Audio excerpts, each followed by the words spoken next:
જય માતાજી મિત્રો, આજ રોજ કામદાર એકતા સંગઠનની ટીમ તુષારના ઘરે એના ખબર અંતર પૂછવા માટે આવેલા છે. બધાને ખબર છે એમ કે તુષારને થેલેસીમિયા મેજર નામની ગંભીર બીમારી છે અને આ બીમારીના અંદાજિત 25 લાખ રૂપિયાના જેટલા ખર્ચને પહોંચી વળવા માટે આપણે જ્યારે આ મુહિમને હાથે લીધી હતી ત્યારથી લઈને અત્યાર સુધી આપણે ભંડોળ તો ભેગું કરેલું છે, પણ અમુક રિપોર્ટોના લીધે અને અમુક કારણોસર એની જે ટ્રીટમેન્ટ છે અત્યારે ક્યાં સુધી પહોંચી છે, આપણા જેટલા પણ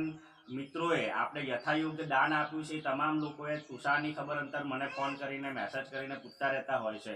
તો ખાસ કરીને આ વિડીયો એમના માટે કે તુષારની તબિયત હાલ બહુ જ સરસ છે અને તુષારને અમુક જે ટ્રીટમેન્ટ પહેલાંની જે પ્રક્રિયા હોય છે તેના અનુસંધાનને લઈને અત્યારે આપણે થોડો વેઇટ કરવો પડી રહ્યો છે. કેમ કે એના જે બ્લડના રિપોર્ટ છે, એના ફેરેટીનના રિપોર્ટ છે, જે ફેરેટીન એના જે પલ્સ છે એ 10,000 જેટલા હતા, એના આપણે ઇન્જેક્શન ચાલુ કરવા પડ્યા હતા અને એ ઇન્જેક્શન 8 કલાક ઇન્જેક્શન ચાલે કે ઇન્જેક્શનના લઈને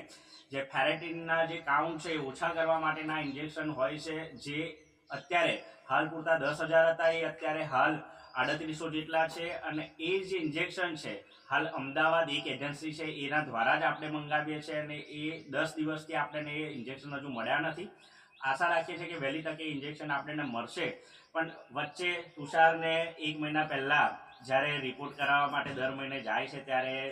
ગોરજ હોસ્પિટલ જતા ત્યારે એક અકસ્માત થયો ને અકસ્માતની અંદર તુષારને પણ વાગ્યું હતું ને એના ફાધરને પણ થોડી ઘણી ઈજા થઈ હતી.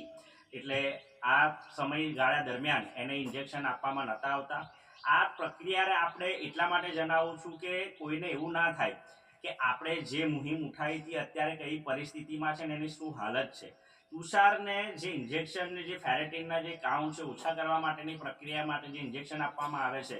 એ એને કદાચ તાવ આવતો હોય તો પણ એને ના આપી શકાય, એને કંઈક બીમાર હોય, કંઈક તબિયત સારી ના હોય. એટલે સંપૂર્ણ એની જે ટ્રીટમેન્ટની જે આ ઇન્જેક્શન આપવાની જે પ્રક્રિયા છે એ ડૉક્ટરના નિગરાનીમાં અને ડૉક્ટરની સલાહ સૂચન પ્રમાણે જ એના પરિવાર સાથે સંકલન કરીને આપણે એને આપી રહ્યા છે.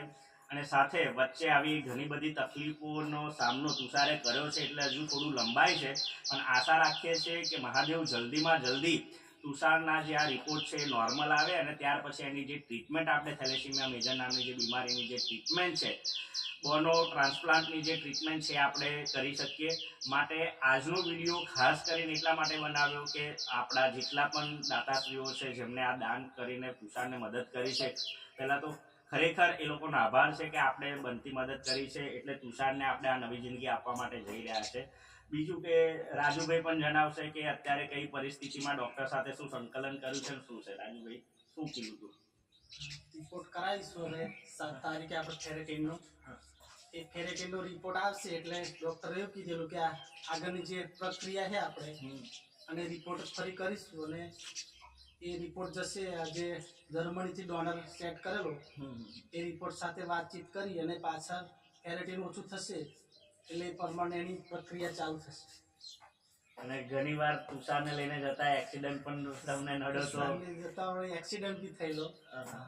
એના તમને ફોટા તો નહીં બતાવી શકીએ, પણ ખરેખર આ છોકરો છે ને ખરેખર બહુ સહન શક્તિ એની મેં બહુ વધારે છે કે આ ટ્રીટમેન્ટ કરવા માટે પણ હજુ પણ એને ઝઝુમવું પડે છે અને લડવું પડે છે, પણ કંઈ નહીં, તુષારમાં એટલી તાકાત છે કે એ આ જંગ જીતશે એવી અમને આશા છે. અને તમામનો ફરીથી ખૂબ ખૂબ આભાર કે જે લોકોએ જે પણ રીતના આપણને મદદ કરી છે અને આવનારા સમયમાં પણ તુષારને લગતી કંઈ પણ માહિતી હશે અમે ચોક્કસથી તમને પહોંચાડતા રહીશું. અત્યારે જે પણ તમે સાથ સહકાર આપ્યો છે અને આગળના સમયમાં પણ આપતા રહેશો એવી આશા રાખીએ છીએ. જય હિન્દ.